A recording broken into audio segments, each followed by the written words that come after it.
Jeff, the host of the Gridiron.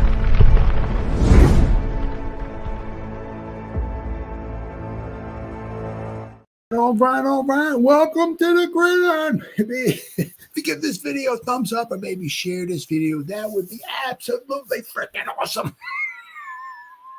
I greatly appreciate it. If you subscribe to my channel, thank you. If not, please go down below, hit the subscribe button, hit that bell icon. That way next time we go live or if I put a video out, you'll be notified. And it's free of charge. What do you got to lose, right? But if you're subscribed, thank you. If you want to help support my channel out, it would mean so much to me. In the description box below, the very top link in the description box takes you to my membership page. I got 3 different membership levels. Each one has their own little perks to them. So if you want to help support my channel, it would mean so much to me. And I thank you. And also, a little ways down in the description box, there's a link. It takes you to my Facebook group. It's called the New York Giants, the Gridiron. It's my Facebook group. We have over 9,400 members in the group. It's doing simply marvelous, might I add. Basically, if I'm alive and breathing and if I got internet access, I am putting stuff in this group darn near 365. It's called the New York Giants, the Gridiron. It's my Facebook group. Please join it. You will not be dissatisfied. I promise. All right, guys. Well, hey,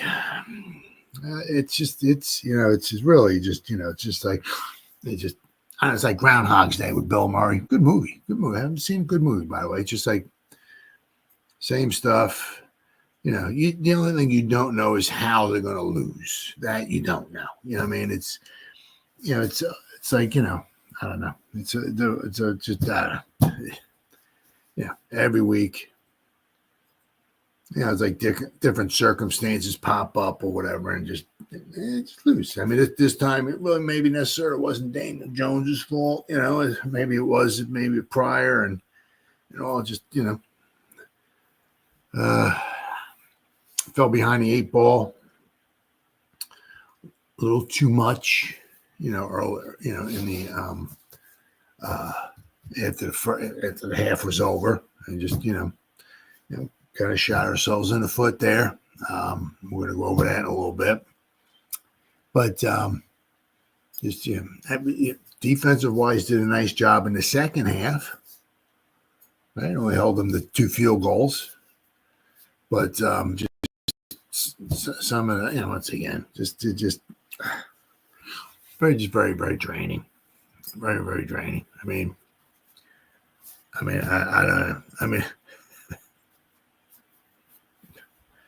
just every week is just another loss, and it's just how they're going to lose this week, right? That's basically what's going to happen. What will be the circumstances that pop up? That once again, the Commanders won, good for them. Giants could have won, but once again, we say that about a lot of games with the Giants. Giants could have won, but. Got some articles here. Just read some of this stuff off here. Giants continue to play miserably on home on Sunday as they fell to the Commanders. Giants are 0-5 at home, 2-7 overall, and have lost 4 straight games. Giants have now gone 2-7 or worse in 6 of their last 8 seasons. 2-7 or worse. In 6 of the last 8 seasons. Just unbelievable. They were swept by Washington for the first time since 2021 and have lost their first 5 home games for the first time since 1974. 74 they didn't win any home games. That was when they were at the Yale Bowl. They that year, let's see, their only 2 wins were on the road. That year. Let's see, who did they beat? 74. I know they beat the Chiefs. Can't remember who else they beat. But all their 7 games at home, they lost. They lost to the Cowboys. They lost to the Redskins. They lost a lot of last-second field goal by the Cardinals. They lost to the Eagles. They lost all 7 of their home games that year. It was just they lost to the Jets in overtime. That was a tough year for the Giants. 1974, and I don't know if it's, I don't know if it was, it's since, if it's somebody broke it or whatever, or tied it or whatever, but 1974 with the Giants, at the time, they set, I believe it was an NFL record. They lost 4 games in a row, and either in the final minute or in overtime. 4 games in a row. They lost to the Jets in overtime, but they lost to the Bears in the final minute. They lost to the Lions in the final minute. The Jets, they lost in overtime 26-20. That was a touchdown pass. But they lost to the Cardinals, the Bears, and the Lions. The Bears and the Bear game and the Giant game was tied. I think it was 13-13. So if the Bear kicker would have missed it, they would have gone to overtime. But the Bear kicker, I can't remember who it was, made it. And so the Bears won in the final minute. 16-13. It was in Soldier Field. It was in Detroit. The Giants winning, I think, 19-17. And it was Errol Mann, whoever the kicker was for Detroit, kicked the field goal in the final minute, and they won 20-19, I believe. And then Jim Bakken kicked a field goal. Might have been the last play of the game in the Yale Bowl to beat the Giants. So I said, so in 1974, the Giants lost 4 games in a row. And I said at the time set an NFL record. I said, I don't know if it's just tied or whatever, because we're going back 50 years ago. So, but 74 was not good. Yeah. So, I mean, the Giants, but I mean, 74, the Giants lost every game at home. Every game at home. The Giants played 73 and 74. They played 12 games at home at the Yale Bowl. They played 5 and 73 in the Yale Bowl. The first 2 games of the season were at home at Yankee Stadium. Then they got kicked out of Yankee Stadium because Yankee Stadium was remodeling. The Giants left there. And then, after the first 2 games, they beat the Houston Oilers 34-14. Then they tied the Eagles 23-23. And those were his first 2 home games of the season. Their final 5 home games of the season were at the Yale Bowl. They won 1 of those 5. It was against the Cardinals. But 1974, I said the Giants lost every home game. So they're on base for that. They're on base for that. So they're 0-5 so far. Giants trail 21-17. And we're going to go over one of the reasons why they're 21-7. But they had a chance. They had 142 rushing yards on 21 carries, averaging almost 7 yards a carry, just pounding the rock, doing a fantastic job. Daniel Jones, though, was just, the thing was is they were just running the ball. It's just so odd. It was just like, I don't know, the first half it was just run, right, and then the second half it was just like pass. It was like, I don't know. It was. I don't know. It was just weird. It's just, I don't know. Once again, it's just, sometimes it's like, you don't get words. It's game in, game out, year in, year out. It's like,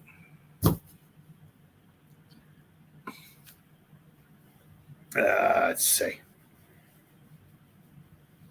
Danny did get it. He finally got his touchdown pass, huh? He threw his first touchdown pass, first at MetLife Stadium since January 1st, 2023, since the 2022 season.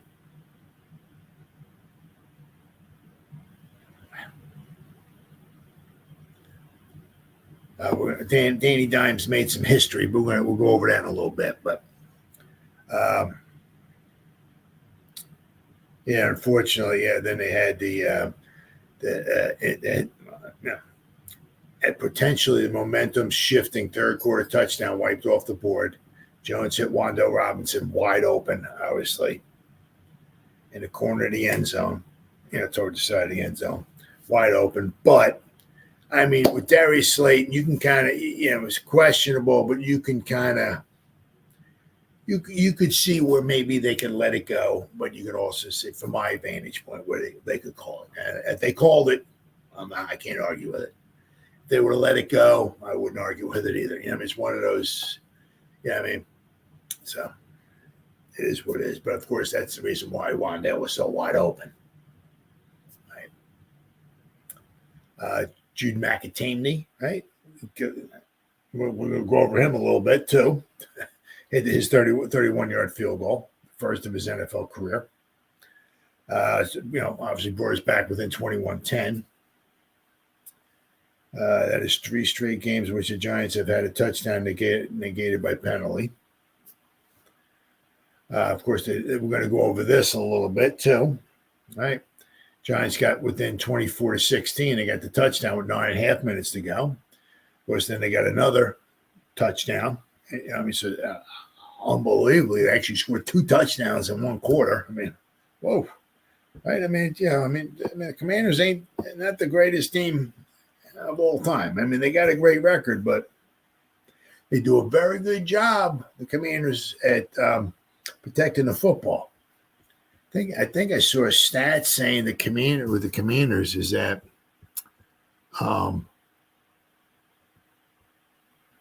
first 9 games of the season, they only have 3 turnovers. That's the best since 1933, when I think turnovers were first started to be counted. So you got to go back only 90 years, 3 turnovers.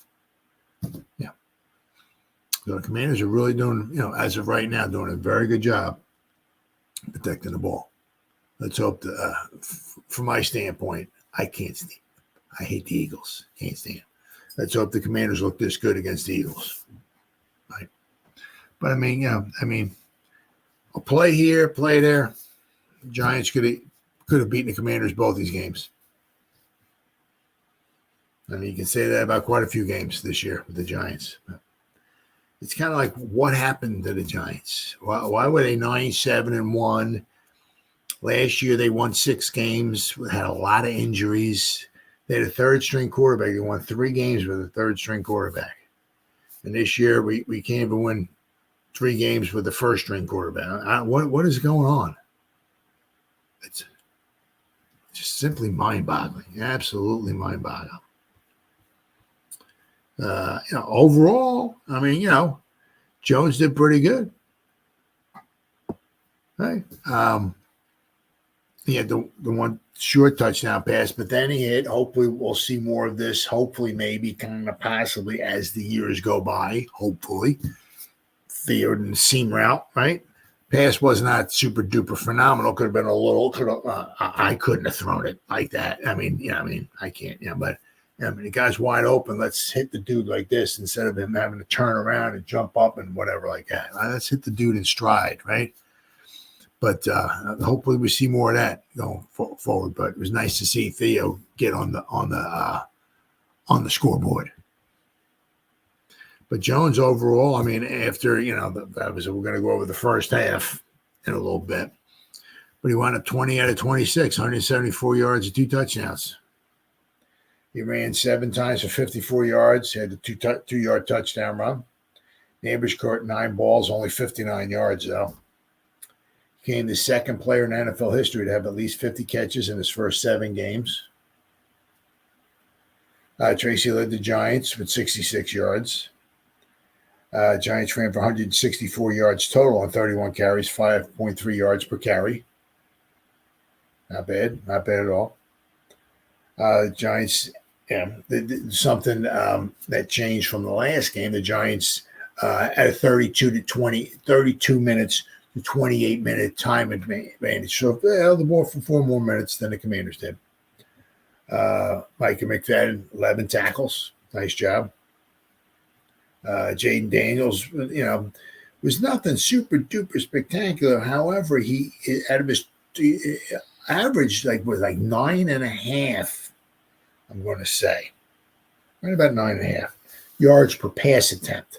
That's phenomenal. 9.5. He threw the ball 22 times and wound up with 209 yards. Only completed 15 passes, but 209 yards is very, very good. And once again, I said that, the Commanders did not beat themselves. Let's see. The Giants rushed for 142 yards in the first half. They converted more than half of their third down opportunities, 6 of 11, and scored 22 points. Their highest total of the season. 22 points is their highest total of the season. My God. The Giants scored on each of their second half possessions. Daniel Jones, 119.7 passer rating. Right? I mean, the thing is like, but you'll get this from him. I mean, you'll get it. It's like, oh, wow, hey, Daniel, Jake did pretty good. Wow, maybe he's turning the corner. Maybe he is that quarterback of the future. Maybe we're on to something. Tell you what, that Daniel Jones, he just might be a keeper. No. Don't let it fool you guys. Don't let it fool you.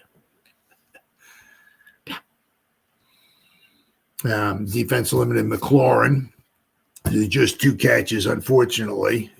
Both of them, I believe, were touchdowns.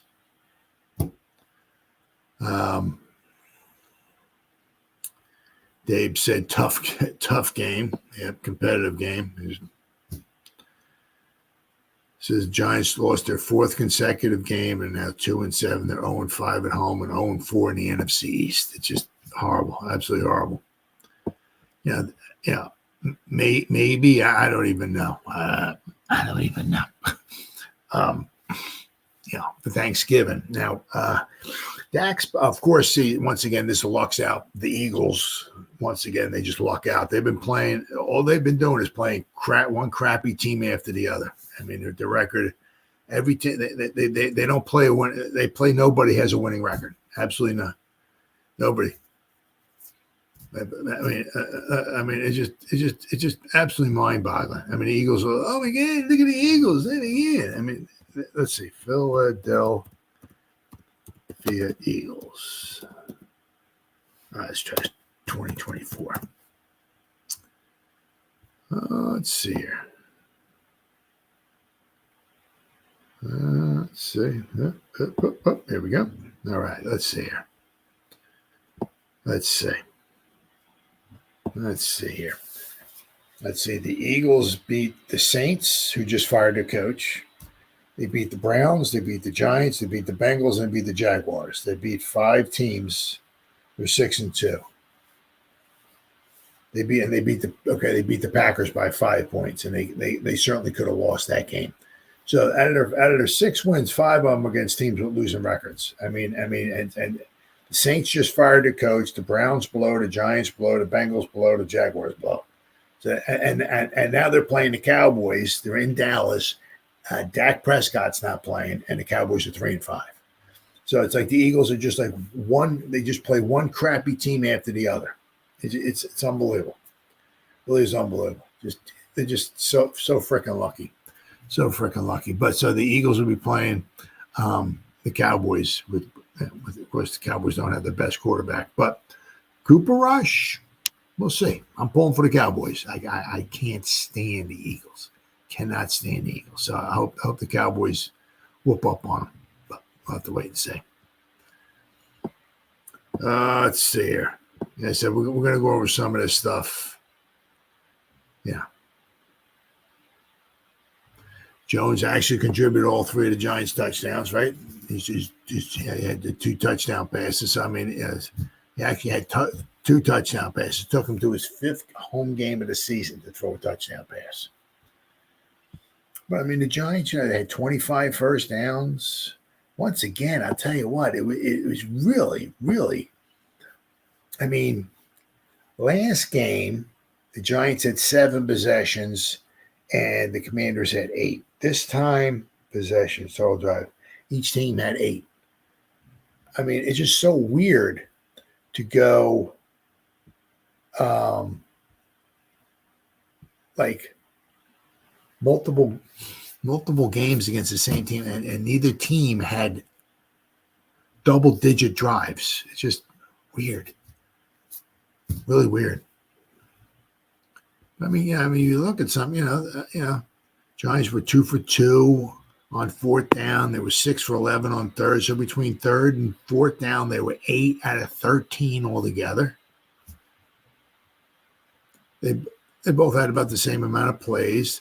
The Commanders had a little bit more yardage, but some of that was also the Giants lost a little bit from the sack yard. They got sacked a couple of times. The Giants didn't get any sacks, which was the Giants didn't get no sacks and they got no turnovers.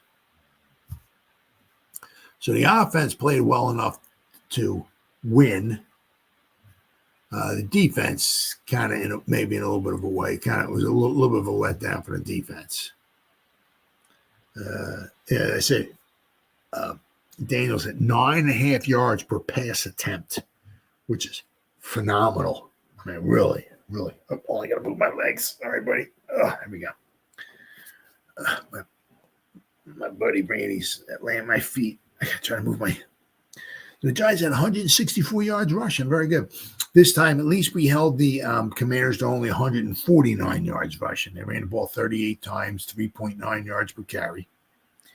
But unlike, but also you look at it this way too. Both games, which is not very good at all. The Commanders were in the red zone 6 times, both games. Two games.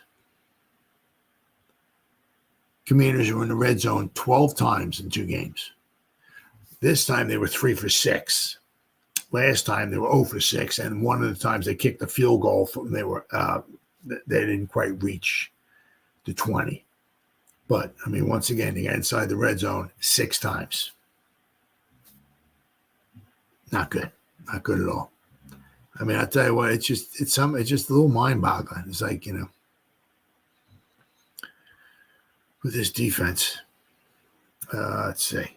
Giants only had 4 penalties, so that was good. But of course, unfortunately, unlike last week, they had 11 penalties, just killed them. This week they only had 4, but of course one of them took a touchdown off the board. Right? So, let's see. I said it was just a 1 turnover. But all in all, once again, there were some good things against the Steelers, but then once again, there was a bunch of things that were not good. This week, there were certainly some good things here. They came back. The second half, I said the defense only gave up 2 field goals. Right? We actually scored some points in the second half. Unfortunately, we were down by 14, and we couldn't make up the difference. But I mean, one of the problems is that, right? What happened was another fumble, another costly fumble hurts the Giants. There was a fumble. It was, I think it was the first possession in the first time we played them. Now, the problem was opening up the second half. We got down, I think Singletary, I think he fumbled it around, I think it was around the 32. But he picked up a first down, but of course he fumbled it. But I mean, if he didn't fumble it, the Giants would have had a first down. The problem was that, of course, we didn't have a kicker. Once again, just another one of the things. It's just so we would have, it would have been kind of interesting if we got it down to say the 5-yard line. Say it was 4th and goal at the 5. What would have Daves have done in the first game against the Commanders? Would he have sent the hammer in there to kick? What would that be? 5, 12, a 22-yard field goal? Possibly, which would be closer than kicking the extra point. Right, so would he have gone for the touchdown, or would he try to kick a field goal if we could have moved it down to the 5-yard line? So, who knows? Or it may be inside the 10. Maybe he would have tried to kick the field goal. Who knows? But once again, it didn't come out that way. But the Giants if we actually had a field goal kicker, and so he got down to 32. This is in the first game against the Commanders, right? So it would have been first down and 10 at the Commanders 32. Just say we got 5 yards, right, on the next 3 plays. So now we're down to the 27. If Graham Gano, I know I'm wishful thinking, was healthy, or if we had a kicker, right? So if we got down to the 27, 34, would have been a 44-yard field goal. Would have been a makeable field goal. What did the Giants lose by? 3 points. Right? But I mean, we were moving the ball the first time. That opening drive, we were moving the ball. Were the Commanders going to stop us? Who knows? But once again, and in I believe in that game too, I don't think we got any turnovers. I don't think. We couldn't have, because the Commanders scored. They had the ball 8 times. 7 of them they kicked field goals. So therefore, we got sacks. We did get sacks against the Commanders the first time. The problem is that usually like that. Usually like a sack, or especially like a penalty or sack, or to be like a drive killer. It goes back to pass, whatever, on second down. It's boom, you sack them. Now it's 2nd and 13 or 3rd and 13. So, it should be a drive killer. We should hold them, right? No, nope. Every time we sacked them, they still got enough either for first down, or they got into field goal range and they kicked the field goal, whatever it was. So, we didn't get any turnovers either game against the Commanders. So, but the one turnover in the first game quite possibly cost us points. If we had Graham Gano healthy, I know, once again, wishful thinking, right? It most definitely would have cost us some points in the first game. Now, I said, once again, if we had a healthy Graham Gano, I know, once again, wishful thinking, quite possibly we would have kicked 3 extra points. We would have 21 points with the 3 touchdowns. And at the end of the game, we were in field goal range. We wouldn't have gone for it on 4th down when Malik Neighbors dropped the ball at the side once again. Your first overall pick, right? Got the ball in his hands.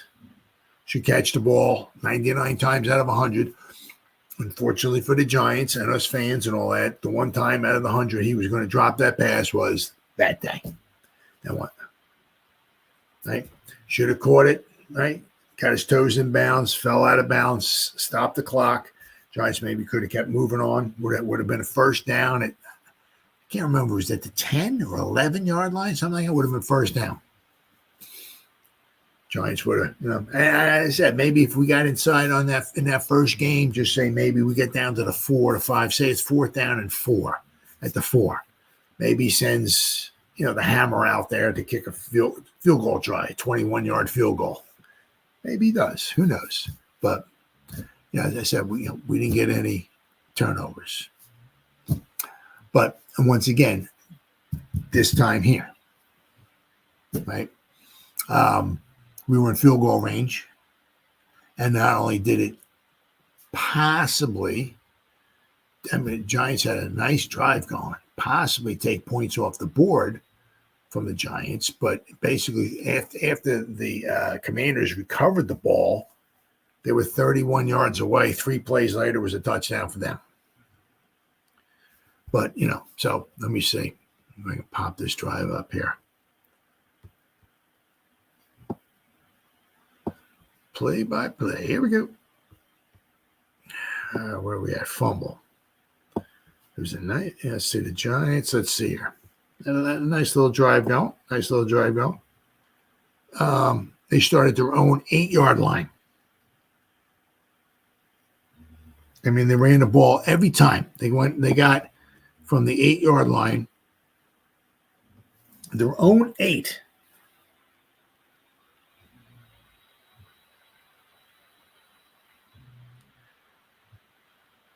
to the Commanders' 29. You got a 4-yard run, a 10-yard run, a 24-yard run, a 15-yard run, a 10-yard run. They were just running the ball. I mean, so what do we got? 14, 38, 48, 53. They got 63 yards they got on 5 carries. 63 yards, averaging 12 and a half yards a carry. They ran the ball 5 times, got 63 yards. Then, of course, the sack.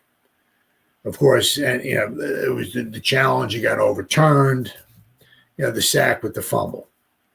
So it says Daniel Jones incomplete, short middle to Singletary. But, of course, the Commanders challenged the incomplete pass ruling, and the play was reversed. Jones was sacked at the 39 for minus 10 yards, but he fumbles and was recovered at the 31-yard line for the Giants. So once again, the sack with the fumble, the one turnover.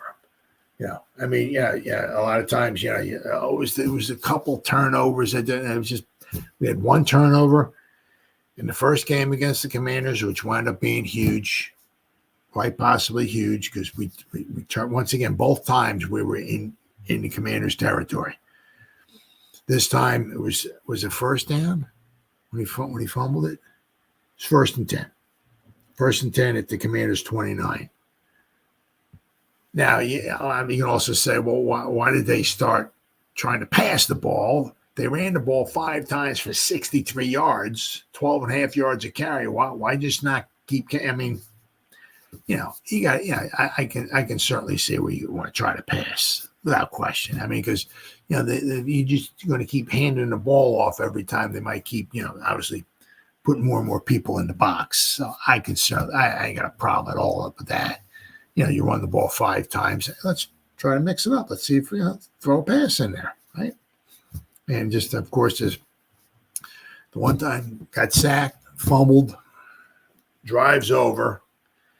You possibly some points is once again over. And at least this time also we had a kicker too, right? So it's the same thing here. And we're going to go over an important point here in about a minute. But we got down to, we got down to the 29-yard line, right?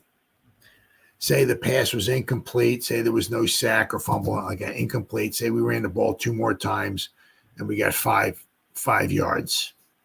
Just say, right? Or say we got 5 yards running the ball on 2nd down. We got down to the 24. Right? And on 3rd down, they try to pass it. It goes incomplete. So now we're down at the 24-yard line. So you're looking at like a 41-yard field goal attempt. I mean, I'm not saying McAtamey was going to drill it, but it's makeable. 41 yards. He's got the leg, that's for sure. Open guy, he would have the accuracy. But, once again, they just picked up like 5 more yards. It was easily in field goal. We're in field goal range right then and there. Daniel Jones threw 3 incomplete passes. Right? They're still in field goal range.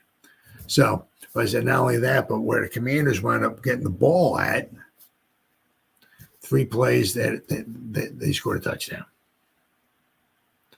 But the huge thing, and as I said, and it wasn't like the Giants had 5 turnovers, and it was just 1 turnover in each game. That's all they had. They didn't get any, which really hurt, right? Because you figure if in the first game, if they got a turnover against the Commanders, it would have negated one of their field goals, because every time they had the ball, they got a field goal, right? So if they got 1 turnover in the first game, it would have took 3 points off the board from the Commanders. It would have been at least an 18 ball game, maybe going into overtime. Right. But same thing in this game. Giants got no turnovers. They could have gotten a turnover, might have set up the offense for a score, or might have negated a score from the Commanders. Right? but got no turnovers. So, we were -1 in both games in the turnover department, and each game, the one turnover in each game quite possibly cost the Giants some points. And you can almost kind of in a way look at it in this game, might have took 3 points off the board for the Giants and set them up where they scored 7. So that turnover is almost maybe a 10-point turnover right there. Because, the Commanders only scored 4 times. They scored 5, but one was right after the turnover, right? But they only scored 4 times. They scored 2 touchdowns in the first half, and they scored 2 field goals in the second half. Other than that, they didn't score it. But they after that turnover, they scored 3 plays. They scored a touchdown, right? So, that turnover, absolutely freaking huge, both games. As I said, you can look at it, we only had 4 penalties. One of them took a touchdown off the board, right? We only had 1 turnover, took some points off the board, quite possibly for the Giants. So sometimes it's just the little things. 1 fumble in each game quite possibly took some points off the board for the Giants and quite possibly cost the Giants some victory. Right now, you figure if we're 2-7 now, if you reverse those 2 losses, right, the turn, right, now we're what? We're 4-5, right? Going playing Carolina in Munich, might win it. We possibly could win that game. We win that game. We're 5-5 going into our bye week. Not saying we're going to make the playoffs or nothing, but things look a lot different when you're 5-5 instead of 2-7, right? But so this is another one of the things that took points off the board for the Giants, and I'm like scratching my head. I'd say I pull my hair out, but I ain't got no hair to pull out. It's like, what the are we doing?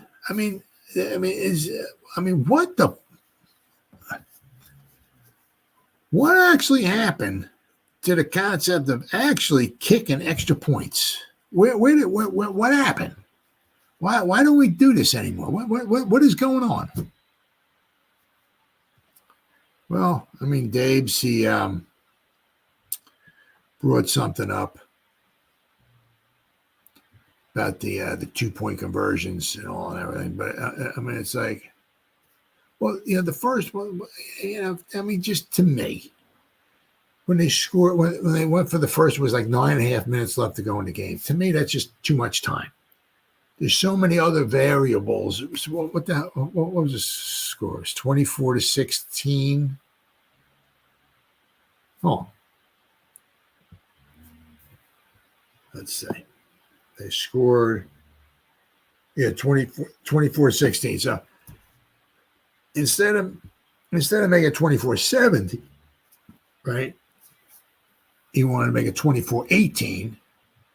Because then they score another touchdown, they can win the game. But there's too much time left in the game. You don't know what's going to happen. 9.5 minutes to go in the game. So basically you're saying that Washington's not going to score again? Well, yeah, sure about that. Well, ta-da, they scored. So now it's 27-16. So now you're down by 11. So now you need a field goal and a touchdown and a 2-point conversion just to tie. So, to me, it's, going for 2 points is that I said, unless you're down by 74 points or something like that, okay, you need 8 points at a shot. But, sometimes you just get too cute. Well, seriously, I think in this article that I'm going to read, I think the Giants are 0 for 6 this year on 2-point conversion. Well, why? Take the point. Take the point. What the? Why we? But there is a reason here. Still, I don't give a rat's rear end. If I can take a point, I'm going to take a point. Obviously, there's no guarantees McAteeney's going to make the extra point, but I'm taking the point. Some of this stuff, it's just, the guy. I don't know. You can almost outcoach yourself sometimes. It's just. I don't know. Too much. All right. The reasoning behind the Giants' controversial 2-point conversion decisions. I mean, there's always something. Always something. Here's one thing that traditional football fans and analytics sleuths all should be able to agree on. The goal is to win, not tie. Perhaps that bit of common ground can bring two opposed sides closer together. Debate continues to rage over whether it is smart coaching to attempt a 2-point conversion after scoring a touchdown to cut into a 14-point deficit, as the Giants have in each of their past 2 games. Without success, might I add. The analytics-based thinking is that a successful 2-point conversion shaves a 14-point deficit to 6 and requires only one more defensive stop, another touchdown, and a PAT to take the lead. But that to me, that's that's cute. But you got to get a defensive stop. You got to score a touchdown. You got to get another PAT. Yes, and there's 9.5. At this point in time, there's 9.5 minutes left to go in the game. Too much time for me. Too much time. Let's take the point. Let's make it 24-17. Still got 9.5 minutes to go. A lot of things can happen. If the 2-point conversion fails, one defensive stop, another touchdown, and a successful 2-point, if you can get it, a successful 2-point conversion creates the same score as kicking 2 successful PATs. So the risk is worth the reward as long as both 2-point conversions don't fail, which, of course, with the Giants, they do. And every 2-point conversion failed this year for the Giants. Kicking 2 PATs to tie the score brings more possessions and may be the fate of an overtime coin toss into the equation. For example, cutting a 14-point deficit to 7 requires a defensive stop, another touchdown, and another PAT to tie the score. Okay. And then another defensive stop to regain possession and a third score to win. No. You don't need a stop. The other team can kick a field goal and you can score a touchdown. I mean, or you can get a safety. I mean, right? When 2-point conversions succeed about 50% of the time, the strategy does make sense. So basically what he was kind of saying, I guess, in a way, is that, we had 2-point conversion attempts. At the normal going rate, 1 out of every 2 is successful. So if we try 2 of them, we may not make 2, but we should make, the averages say that we'll make 1 out of the 2. Okay, but as I said, you could have got to the same 2 points kicking PATs as well. But, I mean, the way that things have been going for the Giants this year, everything for this Giants this year have gone, right? You think you're going to, I mean, as I said, I think in this article, I think it says the Giants, I think, are 0 for 6 in 2-point conversions this year. Right? If the 1 to 2 hit rate happens immediately, the second try isn't even needed, which is true. I mean, that's true. I mean, I can understand, because if they try for the 2-point conversion, they get it. Now it's 24-18. If they get a stop, which they didn't, I mean, you're trying to get your crystal ball out. Well, let's see, if we come back with 9-6, we got to stop, and then we this, and then that happens, and then they throw an incomplete pass, and then they get a penalty, and we sack, and we get the fumble, and this happens. Too much stuff can go on. Why 9.5? That's a lot of time left to go in a football game, because they kind of left out the fact that the Commanders kicked the field goal, right? So even if the Giants got the 2-point conversions, right? They made it 28. They would have got 26 points. They still would have lost 27-26, because they're not taking into account that the Commanders kicked the field goal. Ta-da! Right? But the problem is, as shown by the Giants, right? The 2-point conversions are failing more often this year which is odd, right? Led by the Giants' league worst 0 for 6 on 2-point conversions. Teams are converting at only 32% of the time, according to Pro Football Reference. The Giants are the only team in the league without a conversion on more than 2 attempts. They're doing horrible. The league success rate is 47.6% over the last 5 seasons and 48% over the last 10. So over the last 10, it's 48%, basically 1 out of every 2. But this year, for some reason, it's only being successful 32% of the time. The 10-year sample size is particularly relevant because that coincides with when the NFL pushed the spot of the ball on PAT back from the 2-yard line to the 15. Wow, it's been 10 years already. Jeez. My goodness, time flies by.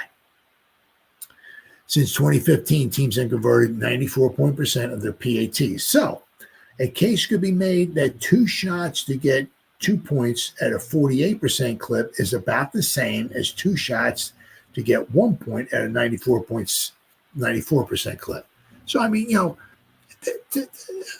that makes sense. I mean, I can certainly understand that. And I don't have an problem with that. What I got a problem with is 9.5 minutes left to go in the game. You're trying to, as I said, you're getting your crystal ball out. Well, let's say if we make a stop and then we drive and we get the 2-point conversion, then we stop them again, and then maybe if we have to punt, then can we stop them? And it's like there's too many things going on. To me, 9.5 minutes left to go is just too much. There's just too much time. And especially when you I mean, every game is different. Just because you're 0 for 4 in 2-point conversions, the whole doesn't mean you can't convert one.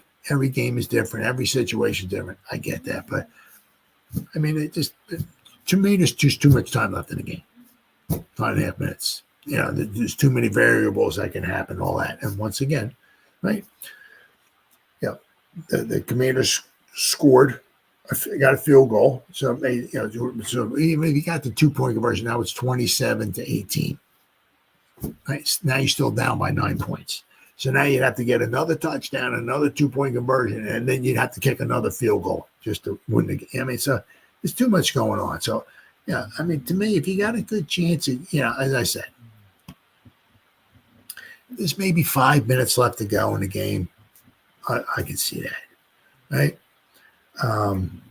But I said, to me, when you have like almost 2/3 left of the fourth quarter, I mean, and you can make it a 1-score game, a 7, yeah. Kick the extra point. Take the point, right? Make it a 7-point game. Make it 24-17, right? Because they kicked the field goal, would have been 27-17. The Giants would have scored another touchdown, would have made it 27-24. Right? They would have been just down by 3 points. But instead, they missed the 2-point conversions, 2 of them. They were down by 5 points. They had to have another touchdown just to, So to me, it just didn't make any sense. I said that the thing is that there's just too much time left to go in the game. If you got a chance to take a point and there's like almost 10 minutes left to go in the game, take the point, right? But, I mean, all this said and done, and after the Giants lost and yada, yada, yada, there is a little bit of a bright spot here. At least now, right, the Giants are picking 7th in the draft. Things are, if you want to call it that, looking up. The thing that stinks, though, which really, it is absolutely fucking amazing. There are 7 teams that are 2-7.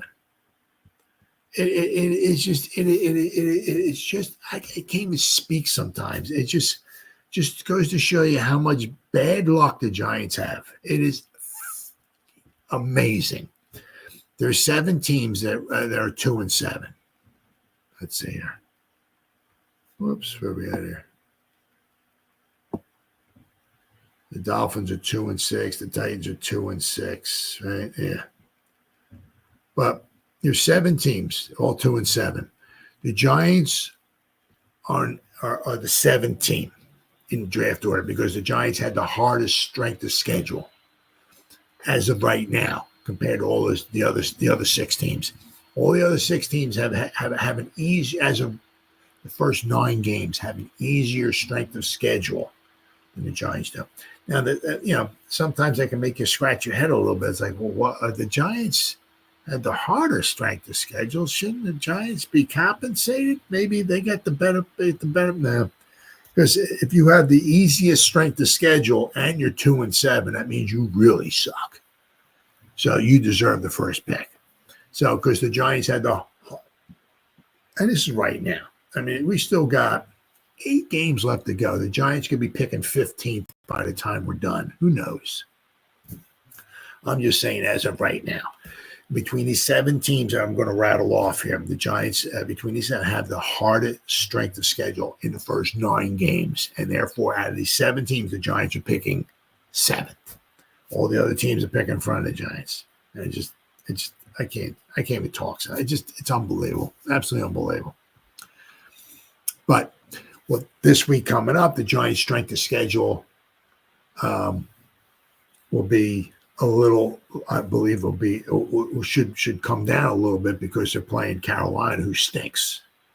So hopefully that'll wind up helping the Giants. But if we go over the teams here, okay, the Giants, let's see here.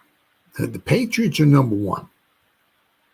Because, the thing is here, I said the Giants move up 2 draft slots after the loss to Washington. Giants hold the number 7 overall pick.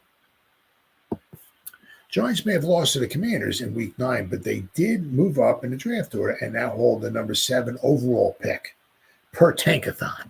Okay. Thanks to their loss, as well as wins by Carolina and the Titans. I mean, I'll tell you what, I was following that Carolina game. That was some.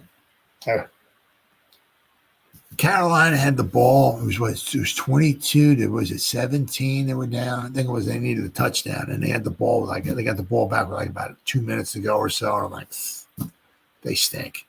But they were going against the Saints, who stink as well. Tell you what, it is amazing. The Saints, their first 2 games of the season, they scored over 40 points both games. They were just killing teams. And then straight down the dumper. Boy, they stink. But anyway, I didn't think Carolina had a chance at all of going down. They went down, they scored a touchdown. I was like, holy cow. Cool. But thanks to the Giants have moved from the 9th to the 7th pick in the 2025 NFL draft order. The Giants are currently in a 7-way tie with 6 other 2-7 teams at the top of the draft order. But the Giants' .538 strength of schedule currently has them picking last among those teams, unfortunately. The current speculation is that Giants will once again be in the quarterback market in 2025, and having a high pick could be crucial to securing a quarterback should they part ways with Daniel Jones. Miami quarterback and Heisman Trophy frontrunner Cam Ward is at the top of the quarterback depth chart, and the Giants could use all the help they can get if they want to draft him. Well, but we're going to go over a little problem here, all right, in just a moment. If Ward winds up being the guy for the Giants, being able to select him outright while maintaining their draft capital would be ideal, but that ain't happening. However, having the Patriots hold the top number 1 pick could be a boom. So this could work out for the Giants, possibly. There are quite a few quarterback-needy teams in the top 10. We're going to go over them. And the Giants have an established relationship with the Patriots through Joe Shane and Brian Dable. That relationship plus a high enough pick could give the Giants leverage to move up if they desire so. Of course, there's a lot of football left to play. Oh, yeah. And things could change quite a bit between now and the Giants' season finale in January 5th. Oh, absolutely. But the thing is, what they got is, the Patriots are number 1. as of right now. They're 2-7, right? They hold the number one pick, but they drafted Drake May, right? They don't need a quarterback.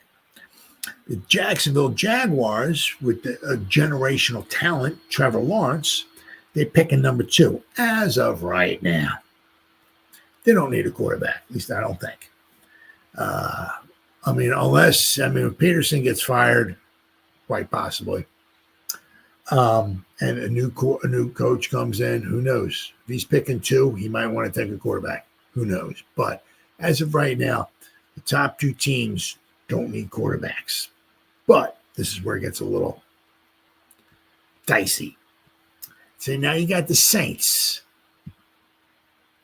They got Carr, and they took the Rattle Man. What do they think about the Rattle Man? Want to give him a shot? I mean, because they're not very good. I'm sure, what they could, if somebody wants to trade up with them or something, they move back, maybe get some draft capital, something like that. That might work out in their benefit. So they got Carr. I don't know if Carr's still there after this season. That I don't know. But they drafted Spencer Rattler. Might he be the heir apparent? Maybe. You give him a shot? Maybe. I don't know. But possibly the top 3 as of right now. A trillion things can happen between now and the end of the season. We got 8 games left to go. Anything can happen.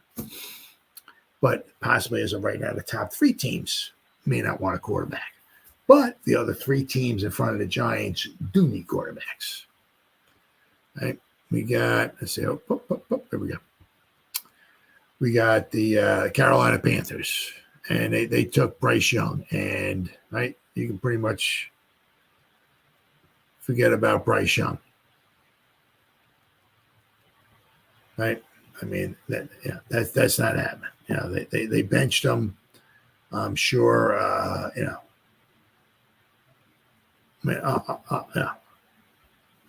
I'm sure they're looking to move on from him. So quite possibly, let's see where we at. Pick the team. Carolina's number 4 as of right now. Once again, they took, quite possibly. It looks like they took the wrong quarterback. They should have took Stroud. They took Young. So as of right now, it looks like Carolina, pick number 4, is in the quarterback market. And you got the Raiders. Right now with the Raiders, they got Minshew Mania. No, absolutely not. But they got Aiden O'Connell, but they got Desmond Ridder. Now, all 3 of the quarterbacks have played. Ridder is 11 out of 16, 68.8% completion percentage, 1 touchdown, no interceptions. So, but Aiden O'Connell, I'm not sure if he's going to be an heir apparent, but so maybe the Raiders are in on a quarterback. And then, of course, the last one would be the Browns. They just straight up suck. So you got Deshaun Watson, Jameis Winston. I don't think so. And they got Dorian Thompson-Robinson. Now, I'm not so sure about him. So I would have to believe that if the Browns, had an opportunity to draft a quarterback, they're taking a quarterback. So then that leaves the Giants. So as of right now, once again, I can't emphasize this enough. Long way to go. I mean, there's 3 teams. And let's see who else is right behind the Giants. The Dolphins, the Titans, and the Jets. So if the Giants were to slip, the Dolphins, they might want a quarterback. Do they think Tua is going to be able to? Tua might even retire. Who knows? I mean, the Dolphins without a quarterback, they're nothing. They're straight up trash. Straight up trash. So, I mean, I don't know what Tua is going to do. He said he might, with his health, he might retire. If he does, I wouldn't blame him. There is life after football, and you want to be healthy, right? For the rest of his, the dude might have 50 more years of his life left to live. maybe even more. You want to, be all banged up and concussions and all that. So I'm saying, so the three teams right behind the Giants. Who the heck did I say? I'm an idiot. I know the Jets. Oh, I'm sorry. Okay. So we have the Dolphins. Might take a quarterback. The Jets. I mean, yeah, they need a quarterback. I mean, Aaron Rodgers is not setting the world on fire. And you don't know how much he might retire. He just might retire. He's like, man, I suck. Yeah, this ain't no fun. We're not winning no games. I got Devontae Adams over here, brought him in, and we still stink and all that stuff. Might be time for me to step away. I said the Titans. So there's teams right behind the Giants, and there's a ton of teams that need quarterbacks. So do the Giants, obviously I don't know what they're thinking. But, there's a bunch of guys coming out, right? I mean, do the Giants think, well, we might one of these guys, a couple of these guys might fall to the second round, and Dable might be like, if Dable's still here, of course, Dable might be like, well, tell you what, there's a couple of guys, they fall to the second round. Yeah. I think I can work with it, so who knows? He worked magic, but he did with Josh Allen now. Josh Allen didn't fall in the second round. So, but so there are a lot of, and Giants are one of those too. There's a lot of teams that need quarterbacks. A lot of teams. So, but if we got New England, who stays in the number one position, right? I mean, the Giants should really try. It's if you got a chance, if there's a guy there, like what the problem was is that on Hard Knocks, Shane asked Dable, so would you trade up for Jaden Daniels? And Dave's like, Daniels? Oh yeah, right. But the thing was, the trade up, they're not trading up. The Commanders are taking them. The Giants could have offered them the next 542 first-round picks, and they probably still would have said no. So, so that's where unfortunately, that's where they got, shut out in the Daniels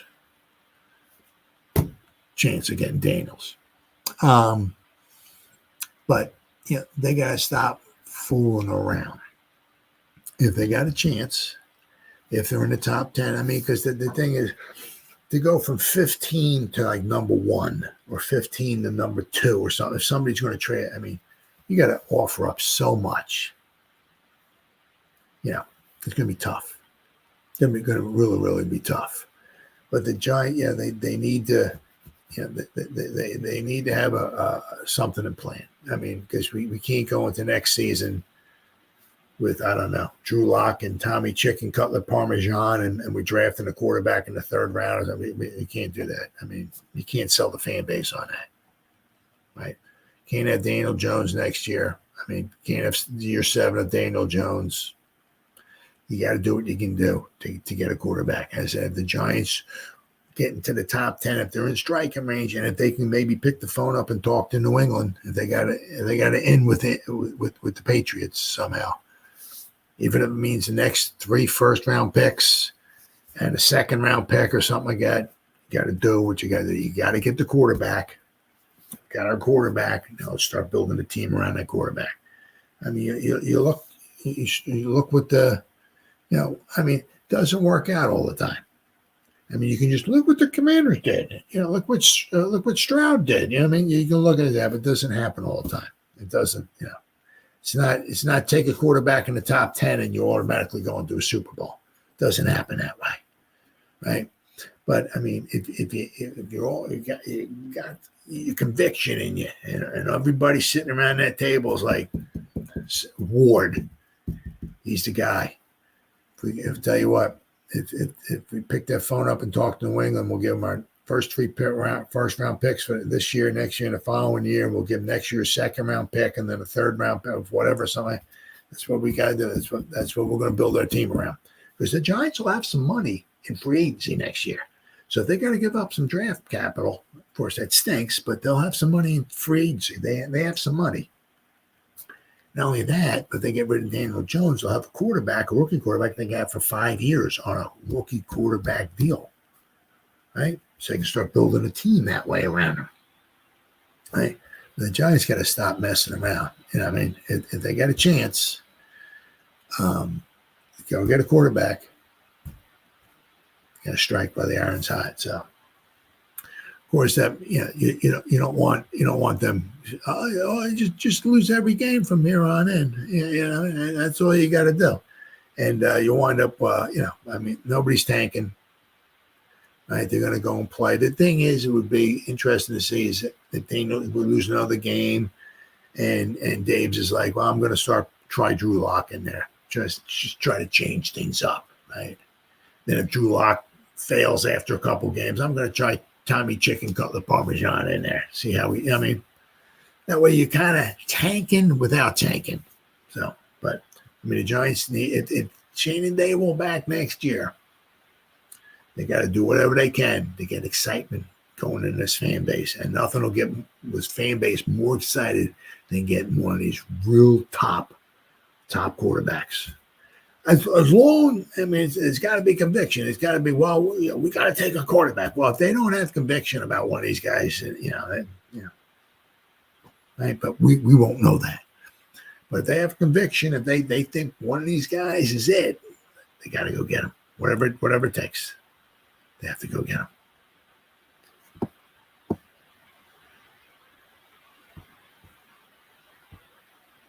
Of course, so they wanted replacing this guy here.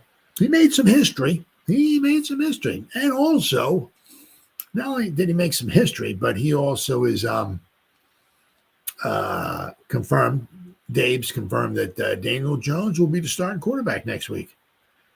In Germany when we take on the Panthers. So we have once again what Danny Dimes. Oh yeah. Now he does do better on the road, right? So maybe we'll see some more points on the road. So we'll have to wait and see. Then again, we are going against the Panthers, so we might win that game. Who knows? We'll have to wait and see. But Daniel Jones, he made some history. With some unbelievable halftime stat line. I look at some of this stuff and it's just like it's hard to believe. Daniel Jones became the first quarterback since 1991 to throw a touchdown while recording 0 passing yards in the first half of Sunday's game. In a rare statistical feat, New York quarterback Daniel Jones pulled off an unusual halftime stat line during Sunday's game against the Commanders. By halftime, Jones had completed 4 of 6 passes for exactly 0 yards. But somehow he still managed to throw a touchdown. According to NFL research, this makes Jones the first quarterback since 1991 to post 0 or fewer passing yards alongside a touchdown pass and a half while attempting 5 or more passes. The 3-yard touchdown throw to Chris Manhertz marked a significant moment for Jones as well. It was his first touchdown pass at home since 2022, meaning the Giants fans at MetLife Stadium witnessed something they hadn't seen in nearly 2 years. Can you just imagine? Just fathom that?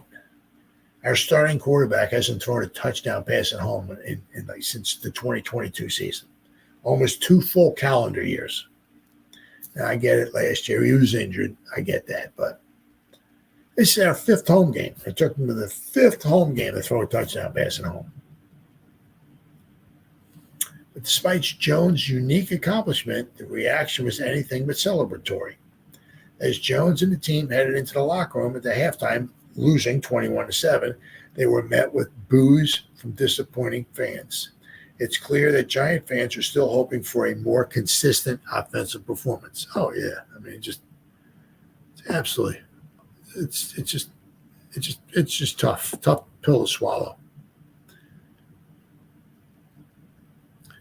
Here's a handful of stats that just about sum up the Giants' latest loss to the Commanders. At halftime, Daniel Jones was 4 of 6 with a touchdown pass.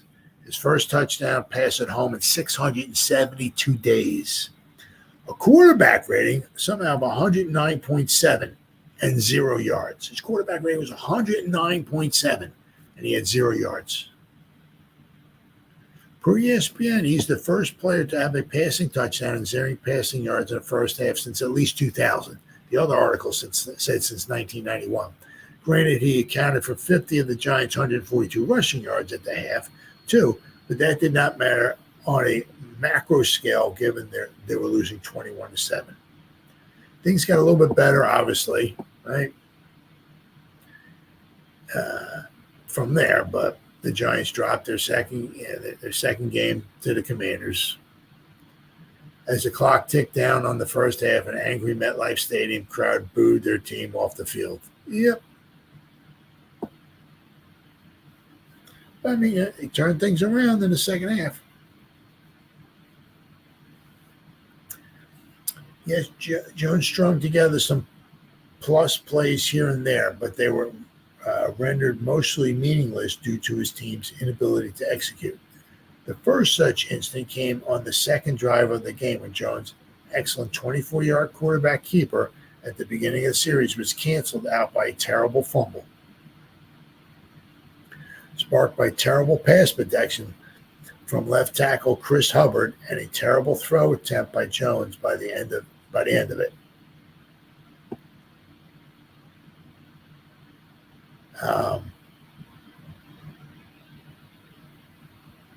He had one of 174 passing yards, 54 rushing yards, 2 touchdowns. So, but the thing is, I mean, Hubbard was out there, did not do maybe a particularly fantastic job, this, that, and the other thing, but it's like, I mean, we drafted a Zudu and a third round. We drafted him, and he's not good enough to be out there. Yeah, this other guy is. Yeah. Then we got Evan Neal, who I for whatever light, I mean, as of right now, they're still strictly trying him at, I'm sorry, not left tackle, right tackle. I'm saying we had a Zudu out there, left tackle, and he was so bad.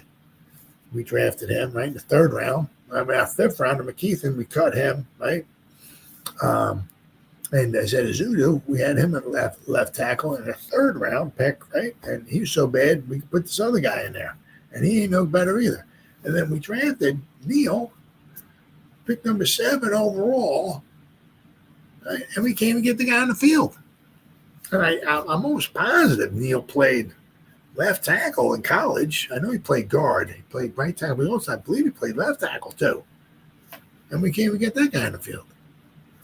It's like, wow. Yeah, it just goes to show you. I mean, that's why it's so important to hit on these draft picks. Because it's like, if like with McKeithen and Zudu and all, if they were, I'm not saying they got to be Hall of Famers or nothing, but if they weren't, if they were, reasonable, respectable, right? We wouldn't be having this problem. But we're drafting these guys, even when they're on the field, they're trash, or our coaching is trash, or whatever, or our scouting is trash, So I mean, like I said, but that one fumble, or I possibly took some points off for the Giants, but all in all, after Daniel Jones, after the game was all over, he had the rushing touchdown, 2 passing touchdowns. His quarterback rating was very good. It was I say 20 out of 26. I mean, had a nice game, not a bad game. Of course, I mean, as I said, that with the history. I mean, almost a couple things of history. I mean, one was almost 2 full calendar years in between touchdown passes at home. That's horrible. But also, as I said, the 4 out of 6 completed 4 passes for 0 passing yards, and somehow he threw a touchdown. Just absolutely mind-boggling. But once again, this is Giants football. Yeah, it's like every week, it's another loss, and it's like, what happened this week? It's never the same thing. Well, if we could stop the other team's running attack, we would have won all these games. Or I keep saying, if our wide receivers didn't drop all these passes, we would have won. Or if our quarterback didn't throw 5 interceptions every game, we would. No, it's every week. It's like something different. Every week. And now we're going to be playing Carolina in Germany. Once again, you have no idea what you're going to get. Absolutely no idea. So, all right, guys, been 1 hour and 15 minutes. Whoever spent any time listening to me live, thank you.